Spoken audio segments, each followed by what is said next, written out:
Vineyard Trail. I'm Micah. This is the Life Winer, and we are here today with Terry Walker, aka the Wine Stud,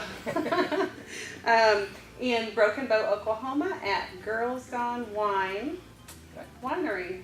Welcome, and thank you so much for taking a few minutes. Well, I it's know my you pleasure. have a busy day. It would have been a lot better if we could have had the pretty girls being interviewed, but... Oh no, I think the top of your head that's is it. Well, it's the back. famous. The back of my head is famous. So that's what I get on a couple of the labels. Yeah, very funny. So tell me, introduce yourself to our audience.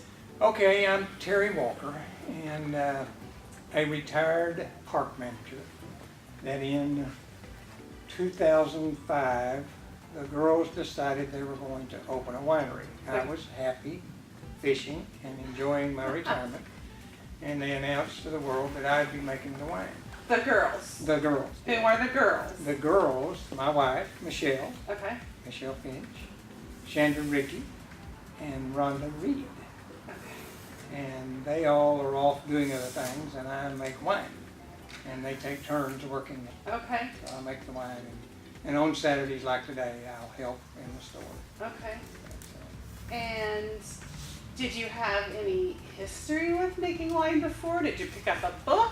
What did you do? The internet? No, I had no idea what I was doing. In fact, it was kind of funny the way we decided what tools and things we needed. We relied entirely on the salesman of the equipment, which Okay. you really shouldn't do, because we got things, 9 years later that I still haven't used that he sold me. But for the most part, the people that we get our equipment and our juice from kind of walk you through it and teach you.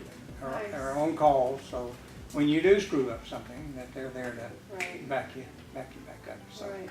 that's kind of the way I learned. Okay. Of course, I always say that you've heard the old phrase that if you learn from your mistakes. Yes. You learn a lot better from your mistakes when it's your money that you're dealing with. Yeah. So I've made a lot of mistakes, but I only make them once Right. Right. before I fix them. So, You learn quickly. yeah. So tell me how it kind of got started. The girls went out, you said, and I heard that they went on a wine tour, and then they thought, well, this would be kind of fun, and it was kind of a hobby, and then it just went crazy. So tell me a little bit about that. It is the story about them deciding to do a winery. They had gone to Dallas. They had made a batch of wine, kind of like we make here, and decided that they could do that here.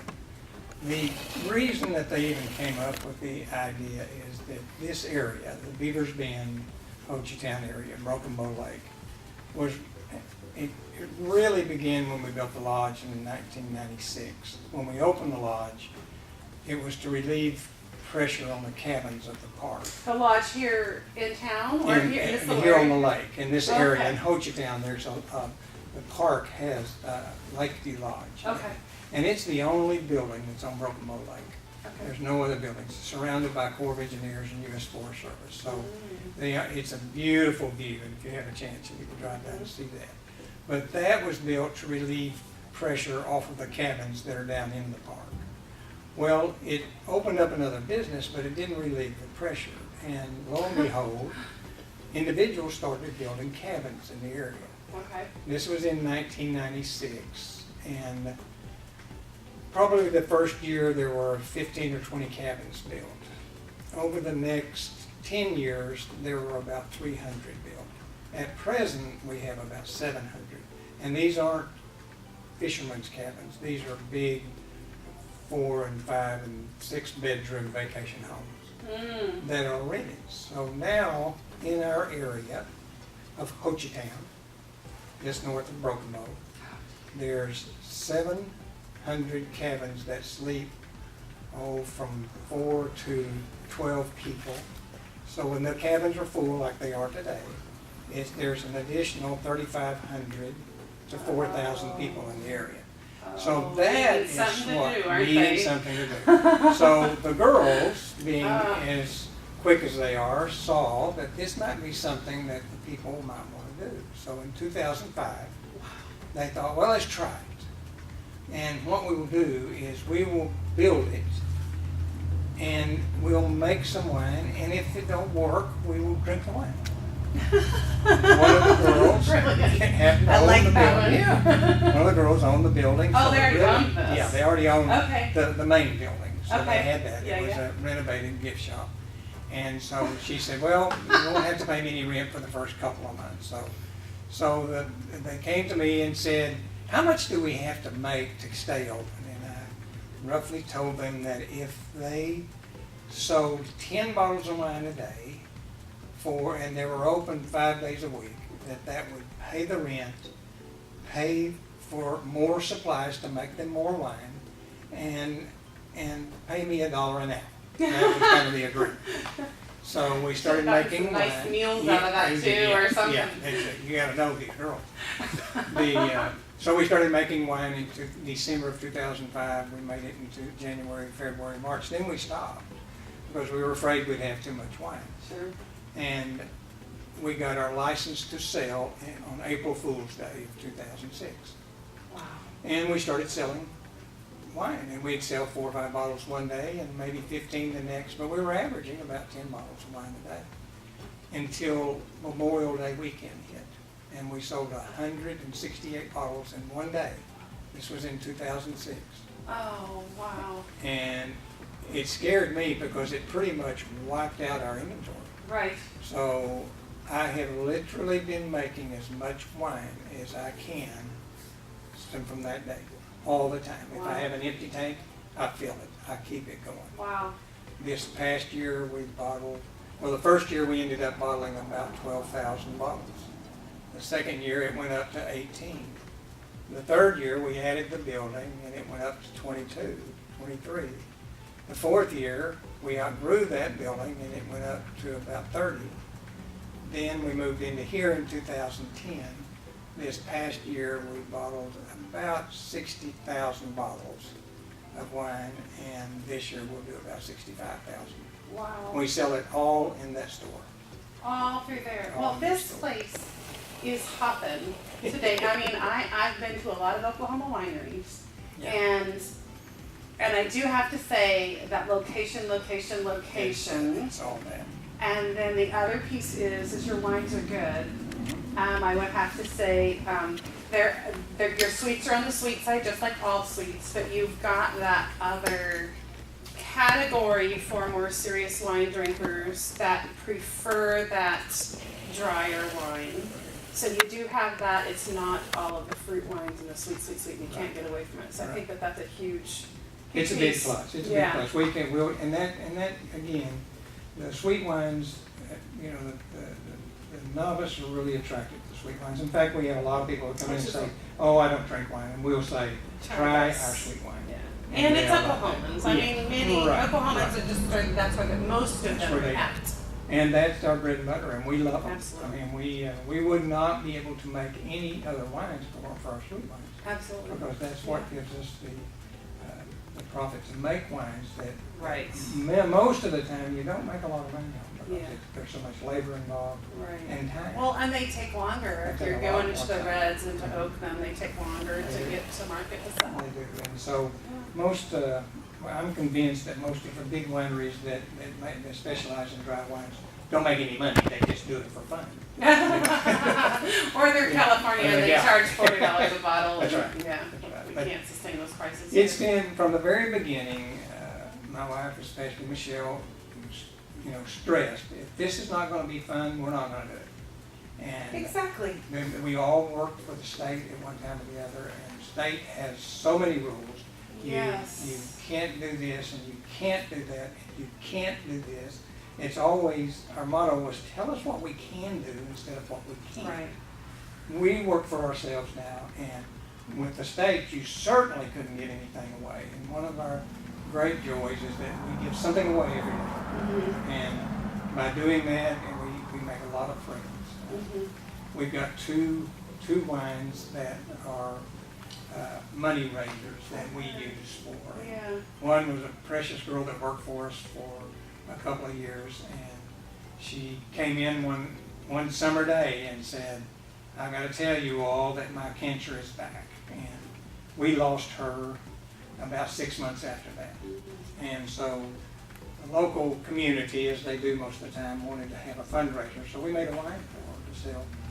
And his friends that we have now. And it was so popular, the first case that we made, that we took to the fundraiser, brought $750 that year. And we ended up selling 360 bottles and taking orders for more. And we've been making that ever since. Sent her son through 5 years of college. Wow. And have got the same offer for her daughter. And we, the girls gave away a total of $30,000 in scholarships to Broken Bow High School last year. Oh, wow. From that. Our other wine is Bark. And it's I think animal, that's one. I really like that one. That was good. Our animal rescue service, and we've raised, because you have a lot of people that will come in and buy wine and then say, give me a bottle of Bark too, because they're animal lovers. Yes. Or give me a bottle of Friends because of the cancer. And we've, I think we've given the animal rescue people about $45,000 since we started that. So they're generous with the proceeds, and it's fun for people. It's fun. It's something that people can spend all day here shopping. And the location is good, as I just mentioned. There's so many cabins that people. Now we're actually busier during this month, in October and November, than we are some in the summer. That's what your wine pour. What was our wine pour's name? Karen. Yes. Karen. Karen's our manager. She's hilarious. She, but in the summertime, people are going to the lake and going hiking and going to the golf course. And when we're really busy is when it's inclement weather, when it's raining. That's when we really get it. Again, there's nothing. What else are you gonna do? You gotta find something to do. We have a motto: when it rains, we pour. And so we have fun with that. Yeah. But yeah, it's just amazing what our business has increased. Basically between 20 and 30% a year.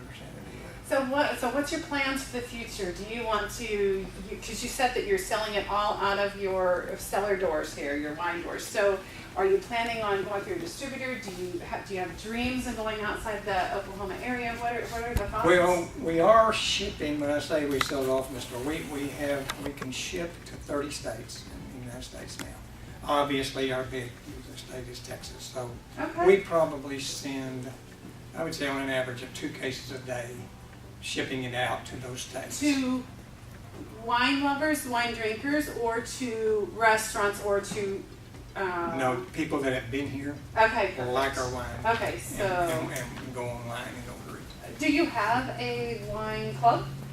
We don't have a wine club, but you can go on our line. Our menu is online, so you can order it online. We can't ship in Oklahoma, can't ship in Arkansas. Why haven't you gotten that fixed? Well, we tried. Okay, well, let us know The if you need any help. the distributors are tough, and Yeah. it's their business, rightfully so, and they want us to go through them. Yeah. And there's a place for the distributors. I'm not talking down the distributors. No, I'm just saying that for us small people, I can't make enough wine to send 30 or 40 cases out for distribution. So it's hard for us. Whereas, if I were making 1 million cases of wine, I'd certainly want a distributor to do it. But we're in a unique situation here. I don't know of another winery in Oklahoma that has the customer base that we have. The beauty is we've got 30, like I say, 3,500, 4,000 people. All these people leave tomorrow, and a new batch comes next week. Right. So we have a new audience every weekend. And during the week now, it's getting to be very popular. That's brilliant. It's really brilliant. And I know you kind of fell into it. Yeah, well, no. We knew it was going to happen, but no, we really didn't. It was all a joke. Yeah, I mean, it's really. Yeah. In fact, the plan the girls had was in the big room in there. They were going to put a big pink couch and a big screen TV, and they were going to show chick flicks to their friends in their club, and we'd drink our wine. And that was basically the promotion. There was really no business tied into it, but they never got their pink couch. Well, they can go get a manicure now. They can, and they do. Yeah, and they do. Well, thank you so much. I know you have some things you have to get to today. Big thing. Yeah, I thank you so much. This has been great. Okay, really appreciate it. Thank you all so, for coming. until next time, this is The Life. and you should come share it with us. Thanks.